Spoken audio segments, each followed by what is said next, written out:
तो देखिए हम आज इस क्लास के माध्यम से बहुत देखिए पूरी पहले तो सभी स्टूडेंट ध्यान दें, कोई बात ना करे, ठीक है। अरे देखो इधर बैठना है, उधर बैठो। कल का मैं रिवीजन करा रहा हूँ क्लास का, और कल हमने टॉपिक पढ़ा था वैश्विक तापन, जिसको इंग्लिश में कहते हैं ग्लोबल वार्मिंग, ठीक है। ये कितना महत्वपूर्ण टॉपिक है जब आप यूपी पुलिस का परीक्षा दे रहे होंगे ना, या स्टेट लेवल का कोई भी एग्ज़ाम, या फिर यूपी SSC पेट जिसके फॉर्म निकले हुए हैं, ठीक है। तो हमने कल ग्लोबल वार्मिंग पढ़ा। ये प्रत्येक परीक्षा में ज़्यादातर हर दूसरी परीक्षा में ये क्वेश्चन पूछा ही जाता है यहाँ से, ठीक है। तो क्या होता है ग्लोबल वार्मिंग, मैं एक बार रिवीजन करा रहा हूँ, एक एक पॉइंट को बहुत ध्यान से सुनना, ठीक है। ग्लोबल वार्मिंग का मतलब है, अगर हम सामान्य भाषा में समझें जो ग्लोबल वार्मिंग का अर्थ होता, ग्लोबल वार्मिंग का अर्थ है कि हमारा जो नॉर्मल वातावरण है ये वायुमंडल का, इसके तापमान में वृद्धि होना ही क्या कहलाता है, ग्लोबल वार्मिंग कहलाता है, यानी कि वैश्विक तापन, ठीक है। अब सीधी सी बात है, दूसरा स्टेप यहाँ से यही बनता है कि किस कारण से ऐसा होता है, बस ये जानने की ज़रूरत होती है, ठीक है। तो आपको याद रखना है, जैसा कि मैंने कल भी बताया, इसके लिए कुछ प्रमुख गैसें उत्तरदायी होती हैं ग्लोबल वार्मिंग के लिए, जैसे कि कार्बन डाइऑक्साइड CO2, बस ध्यान से सुनना ही सुनना है, ठीक है। CO carbon monoxide, CH4 methane, CFC chlorofluorocarbon, O3 ozone, जलवाष्प जिसको वाटर गैस भी बोला जाता है, ठीक है। ये प्रमुख रूप से ग्लोबल वार्मिंग के लिए उत्तरदायी होती हैं, यानी कि वैश्विक तापन के लिए उत्तरदायी गैस। ये चीज़ मैंने क्यों बताई है, ये सवाल ये पूछा जाएगा, दिए गए विकल्पों में से कौन सी गैस ग्लोबल वार्मिंग के लिए उत्तरदायी नहीं है। मैं दावे से कह रहा हूँ, क्वेश्चन में जो लगभग आंसर आपको मिलने वाला है इसका, वो नाइट्रोजन ही मिलेगा। नाइट्रोजन और ऑक्सीजन इसके लिए उत्तरदायी नहीं होते हैं, ये हमें याद रखना, ठीक है। तो ग्लोबल वार्मिंग के होता कैसे है, अगर आपसे कोई पूछेगा तो सीधा सा जवाब याद रखना है कि ये जो हमारे फैक्ट्री वगैरह चल रही हैं उनसे निकलने वाले धुएं से SO2 सल्फर डाइऑक्साइड वगैरह ये सब, ठीक है। हीटर, ऐसी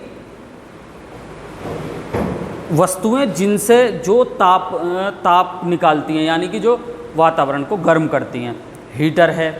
उदाहरण के लिए चारकोल है, कोयले का जलना, कोयले का जलना, हीटर का जलना, ये प्रमुख रूप से उत्तरदायी हैं ग्लोबल वार्मिंग के लिए।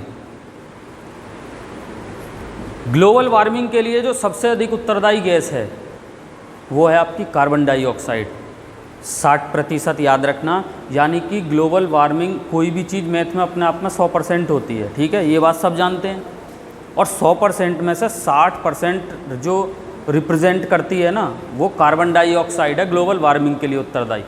सीधा सवाल परीक्षा में पूछा जाता है कि कौन सी गैस ग्लोबल वार्मिंग या फिर वैश्विक तापन के लिए सबसे अधिक उत्तरदायी गैस है, तो याद रखना है कार्बन डाइऑक्साइड 60%। में भी याद रखना, अगर कई बार डीपली पूछ ले। देखिए मैं बताऊंगा, ज़्यादातर स्टूडेंट कार्बन डाइऑक्साइड याद रखते हैं, ये बात सही है, लेकिन अगर वो परसेंट में पूछ लेगा ना तो लगभग कंपटीशन से कुछ छात्र बाहर हो जाएंगे, ये भी मैं बता रहा हूँ। तो याद रखना 60%, बाकी अन्य में सारी गैसें हैं, ठीक है।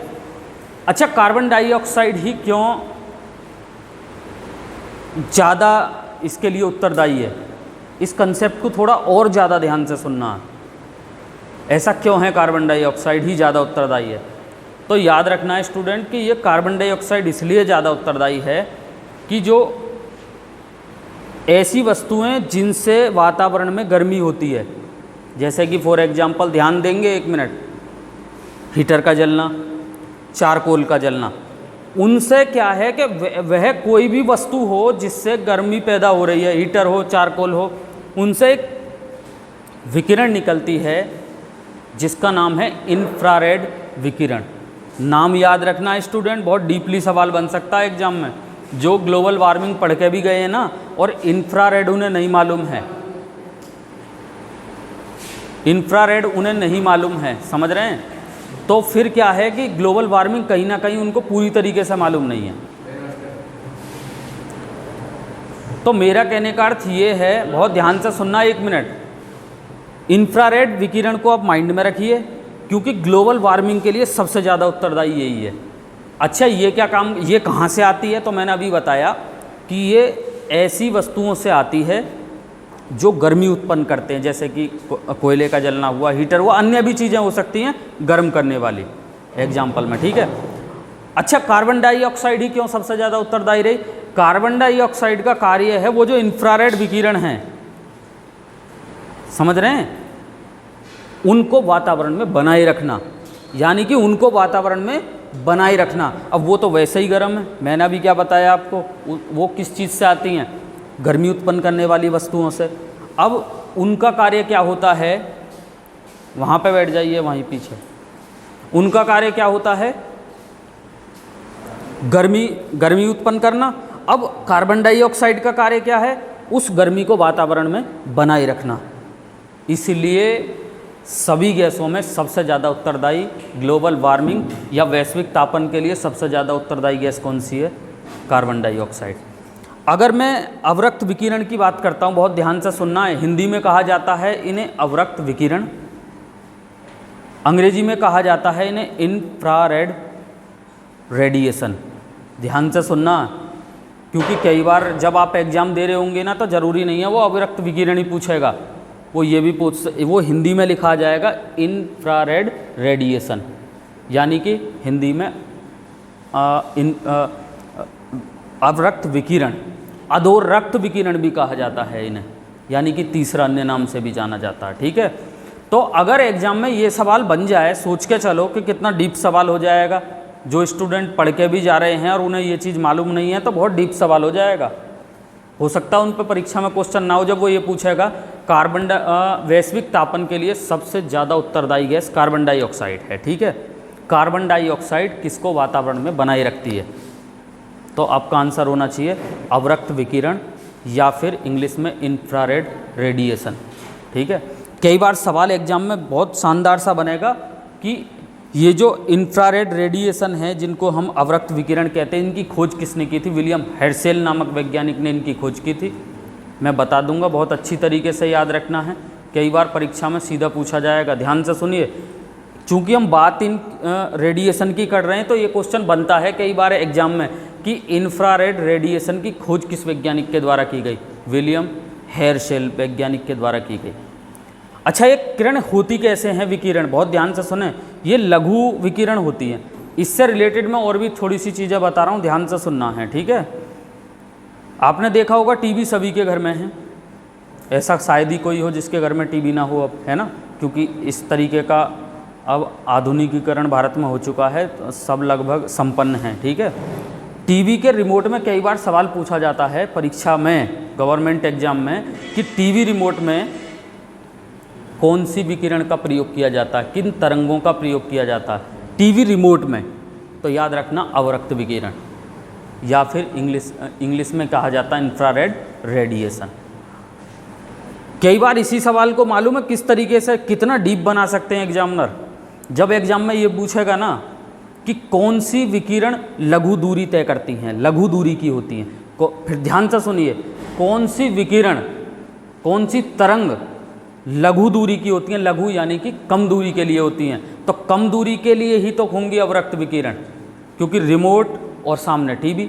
ऐसा थोड़ी है कि यहाँ से बैठे हुए और गाजियाबाद टीवी का बटन चला रहे हैं और वहाँ पर स्विच ऑफ हो रहा, ऑन हो रहा, नहीं। तो ये भी हमेशा याद रखना है, ये सवाल बहुत डीपली कभी बन सकता है कि कौन सी किरण लघु दूरी की होती है, अवरक्त विकिरण। ये वही अवरक्त विकिरण है जो गर्मी पैदा करती है, ठीक है। और कार्बन डाइऑक्साइड का कार्य है उनको वातावरण में बनाए रखना। इसी कारण कार्बन डाइऑक्साइड वैश्विक तापन में सबसे अधिक क्या है? उत्तरदायी है। ये चीज़ अच्छी तरीके से याद रखनी है। अब आप सोच रहे होंगे कि लघु दूरी, ये तो हुई लघु दूरी की।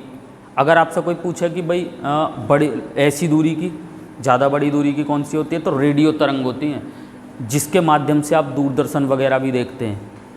जैसे दिल्ली से किरण छोड़ी गई ऊपर और अपने घर पे ही जाके वो चल रहा है, नथ गहना है, जो भी चलते रहे हैं, वो कौन से चले हैं, वो नाटक वगैरह जो चले हैं, है ना।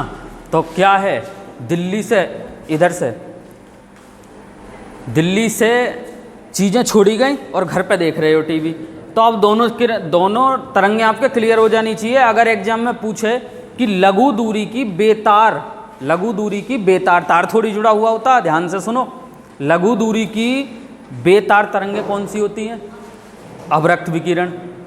और दीर्घ दूरी की बेतार तरंगें कौन सी होती हैं? रेडियो तरंगें। ये भी हमें याद होना चाहिए, ठीक है। इसके अलावा हमने कल और भी बात की, तो ग्लोबल वार्मिंग को कम करने के लिए एक समझौता होता है, एक संधि होती है, अंतर्राष्ट्रीय संधि। जैसा कि मैंने कल भी बताया, अंतर्राष्ट्रीय संधि याद रखना है, ये पूछा जाएगा। क्योटो प्रोटोकॉल क्या है? पहले तो ये याद रखना ये क्या था, तो याद रखें ये एक अंतर्राष्ट्रीय संधि थी, पहला स्टेप। दूसरा, ये कब हुई थी? 1997 में हुई थी, दूसरा स्टेप याद रखना। तीसरा, इसका उद्देश्य क्या था? इसका उद्देश्य ग्लोबल वार्मिंग को कम करना था। और दूसरा, या हम कह सकते हैं या तो ये और फिर या ये जो मैं बता रहा हूँ, वायु प्रदूषण को कम करना। सेम ही बात है, वायु प्रदूषण को कम करना इसका मुख्य उद्देश्य था, ठीक है। अगर एग्जाम में पूछा जाए कि क्योटो प्रोटोकॉल पर भारत, ये जो संधि हुई थी इंटरनेशनल जो संधि थी, इस पर भारत ने हस्ताक्षर कब किए? तो मैंने कल भी बताया, सन 2002 में भारत ने इस पर हस्ताक्षर किए हैं, ये बात याद रखनी है। और अगर एग्जाम में पूछा जाए क्योटो प्रोटोकॉल कब, क्योटो प्रोटोकॉल जो कि एक अंतर्राष्ट्रीय संधि थी, वह कब लागू हुई? 2005, ये भी याद रखना, बहुत ध्यान से समझिए। अगर एग्जाम में पूछ ले क्योटो प्रोटोकॉल जो एक अंतर्राष्ट्रीय संधि थी, ग्लोबल वार्मिंग को कम करने के लिए हुई थी, जापान में हुई थी, 1997 में हुई थी, भारत इसका कब सदस्य बना? 2002 में भारत ने इस पर हस्ताक्षर किए। लेकिन याद रखना है, अगर एग्जाम में पूछा जाए कि क्योटो प्रोटोकॉल कब लागू हुआ, अगर सवाल ये पूछा जाए ना क्योटो प्रोटोकॉल कब लागू हुआ, तो स्टूडेंट तभी कर पाओगे जब चीज़ ये याद होंगी, ठीक है। तो याद रखना है, क्योटो प्रोटोकॉल जो संधि हुई वो 1997 में हुई। तीन चीज़ें याद रखनी है आपको। अगर पूछा जाए भारत ने इस पर कब हस्ताक्षर किए, बहुत तगड़ा सवाल हो सकता है एग्जाम में, 2002 में किए। और ये पूछा जाए कि ये प्रभावी कब हुई, यानी कि लागू कब हुआ, सन 2005 में ये लागू हुआ। इतनी चीज़ें याद रखनी है, ठीक है। तो जैसा कि मैंने अभी बताया कि ग्लोबल वार्मिंग के लिए सबसे ज़्यादा उत्तरदायी गैस कार्बन डाइऑक्साइड है। कार्बन डाइऑक्साइड ऐसी भी गैस है जो इसके लिए भी सबसे अधिक उत्तरदायी है, यानी कि नुकसान भी करती है और लाभदायक भी है। किसके लिए? पौधे के लिए। कई बार सवाल ये भी एग्जाम में पूछा जाता है कि वह कौन सी गैस है जो ग्लोबल वार्मिंग की दृष्टि से हानिकारक है और पौधे के जीवन को देखते हुए लाभदायक है। तो याद रखना, कार्बन डाइऑक्साइड। अच्छा, ग्लोबल वार्मिंग जो ये एक खुद अपने आप में बहुत अच्छा टॉपिक है और मेंस स्तर पर पूछा जाता है। ये मेंस में भी, अगर आप कभी PCS IAS मेंस दे रहे होंगे ना, तो उसमें भी प्रॉपर क्वेश्चन ये मेंस में आता ही है, सिलेबस में है वहाँ भी, ठीक है। तो क्या है कि इससे क्या प्रभाव होता है? इससे यही प्रभाव होता है, जैसा कि आप देख रहे होंगे, हाई गर्मी और हाई गर्मी, ये सब ग्लोबल वार्मिंग ही है, ठीक है। दूसरा, जैसा कि मैंने कल भी बताया, हिमनद या फिर ग्लेशियर का पिघलना।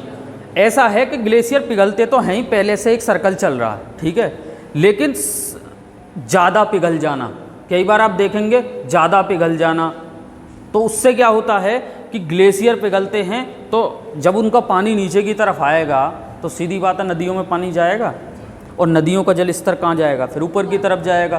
तो नदियों का जल स्तर ऊपर उठना, इसका एक प्रभाव है। हिमनद या ग्लेशियर का पिघलना, इसका एक प्रभाव है ग्लोबल वार्मिंग का। समझ रहे हैं? मौसम परिवर्तन भी इसका एक प्रभाव है। बहुत ध्यान से सुनिए, मौसम परिवर्तन भी इसका एक प्रभाव है। मैं कौन से मौसम परिवर्तन की बात कर रहा हूँ? आप देखते होंगे कि एक समय ऐसा आता है कि जिस समय बारिश की कोई संभावना नहीं होती है, ऐसा समय आता है ना, और कई बार आप देखते होंगे उस समय बारिश हो जाती है, जबकि बारिश का वहाँ कोई मतलब नहीं है, किसी भी कीमत पर वो टाइम नहीं होता है बारिश का, और आप देखेंगे उस समय बारिश हो जाती है। ये किसका कारण है? ये सब ग्लोबल वार्मिंग का कारण है। तो मेरे हिसाब से ग्लोबल वार्मिंग से संबंधित जो महत्वपूर्ण चीज़ें हैं वो आपके क्लियर हो जानी चाहिए। इसके माध्यम से जो मोस्टली लास्ट सवाल में बताने वाला हूँ, इसे थोड़ा ध्यान से सुनेंगे। दुनिया में सबसे अधिक कार्बन डाइऑक्साइड उत्सर्जित करने वाला देश जो है चीन है, याद रखना। कई बार पूछा जाता, पिछली बार यूपीपीसीएस के एग्ज़ाम में भी पूछा गया। दुनिया में सबसे अधिक कार्बन डाइऑक्साइड उत्सर्जित करने वाला देश कौन सा है? चाइना। अब ये बात यहाँ से भी क्लियर हो जाती है, अगर चाइना सबसे ज़्यादा कार्बन डाइऑक्साइड उत्सर्जित कर रहा है तो सीधी सी बात है ग्लोबल वार्मिंग के लिए भी सबसे ज़्यादा उत्तरदायी देश कौन सा होगा? चाइना। समझ रहे हैं? तो मैंने पहले भी बताया आपको कि अब बात अगर विकसित और विकासशील की करें तो ये बहुत अच्छे क्वेश्चन बन सकता है हायर लेवल का भी। जो विकसित देश होंगे, विकसित तो उन्हें कहते हैं जो अपने आप में संपन्न है, और विकासशील उन्हें कहते हैं जैसे भारत है, धीरे धीरे अपनी जो क्षमता है, औद्योगिक क्षमता हो या फिर अन्य जो खेतीबाड़ी की क्षमता उन्हें बढ़ाने पर लगा हुआ है, तो उनको कहा जाता है विकासशील देश। तो अगर कभी आपसे कोई ऐसे भी पूछे ना कि विकसित देशों में ग्लोबल वार्मिंग ज़्यादा होती है विकासशील देशों में, तो विकसित देशों में ग्लोबल वार्मिंग ज़्यादा देखने को मिलेगी, क्योंकि वहाँ पर एसी, रेफ्रिजरेटर, इन चीज़ों का ज़्यादा इस्तेमाल होता है। चूँकि इन चीज़ों का ज़्यादा इस्तेमाल हो रहा है तो उनसे निकलने वाली जो गैस होती है उसको कहते हैं क्लोरोफ्लोरोकार्बन, जो कि किसके लिए उत्तरदायी है? ग्लोबल वार्मिंग के लिए। क्लियर? दोस्तों वीडियो को लाइक और शेयर करना ना भूलें।